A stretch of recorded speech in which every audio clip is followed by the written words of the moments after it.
I consider your backyard anywhere within a 2-hour drive.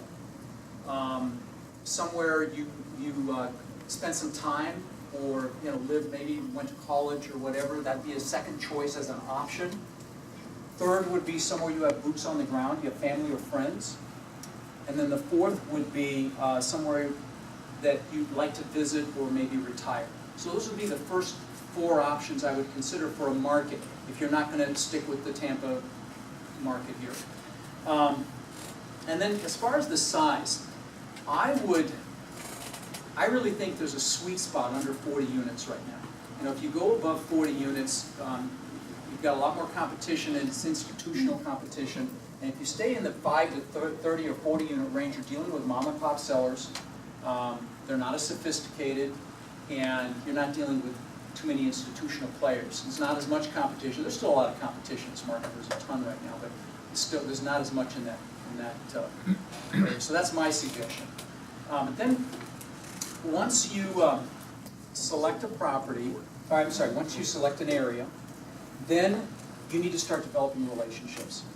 And I'd recommend the first 2 groups of people I would go after would be property managers and brokers. I would reach out to property managers and reach out to brokers. Now you want property managers that are managing the size and type property that you're interested in. You don't want to talk to people that are doing 200 units for your 10 unit. But you can ask them questions like, where's an area I wouldn't want to collect rent at night?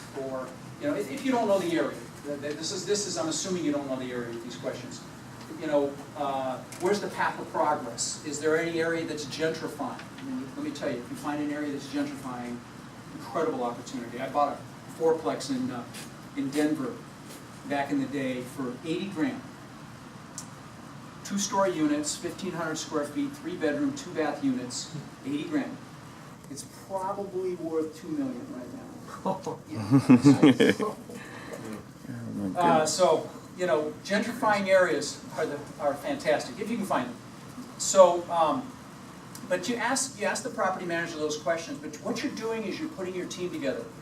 You're building relationships. And you don't want a lot of relationships, but you want quality relationships, okay? You want to know as you start, let me back up. If you're going to do this business, the multifamily game, be in it for the long game. This is not a get-rich-quick thing. This is a become very wealthy over time thing, but play the long game. And so develop relationships for the long game. And get to know how many kids they have, what they like. That's the depth of relationship you want to have with these different people on your team. So you're going to start with property managers, then brokers, obviously.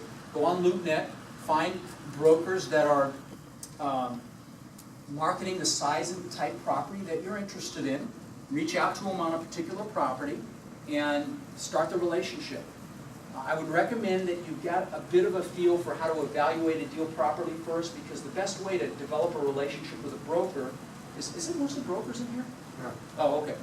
So the best way to develop a deal with a broker is to show, especially in this hot market, you have to be taken seriously, and that's kind of hard because brokers are the belle of the ball right now. That'll change when the market contracts, but right now they're the belle of the ball. So you have to be noticed. So by the way, I'd recommend sending them a handwritten thank you note after you meet with them, or talk to them, property managers, brokers.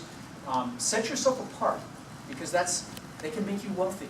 Okay, so you want to develop those relationships. But go on LoopNet, see who's got properties in the size and type that you're interested in, and then when they send you a deal, you want to be responsive and ideally be able to show them that you analyzed it and tell them why it didn't make sense, and then they're going to take you seriously. So do a little homework first, evaluate some deals first, and so that you can be credible when you're developing those relationships. And I'll give you some tips on evaluating deals here in a second. But, so you start that relationship with a broker, and you're going for the depth of the relationship. This is going to be a lifelong. These are lifelong relationships, and that's the mindset that you have to have. The next would be bankers. Find local bankers in whatever area you're interested in, and I'm not talking about Bank of America, BB&T, Fifth Third, Wells Fargo, Chase, none of those guys. I'm talking about regional banks, okay? And call them and say, do you do multifamily investing? Okay, you do, great. Who's the person? Talk to that person and just say, what sort of loans have you made in the past on multifamily? What sort of loan to value do you have? What sort of term? And just start the relationship. And then just as soon as possible, if you're a man, put a jacket on. If you're a lady, put a business suit on and go in and meet them. Go have a cup of coffee with them. Go take them to lunch. Let them see you. Let them see your integrity, your passion, and start that relationship. If you can, open a bank account there. They love those, banking relationships. To tell you the value of this, I interviewed a guy up in Michigan. He was young, like in his 20s, and it was quite a while ago when I first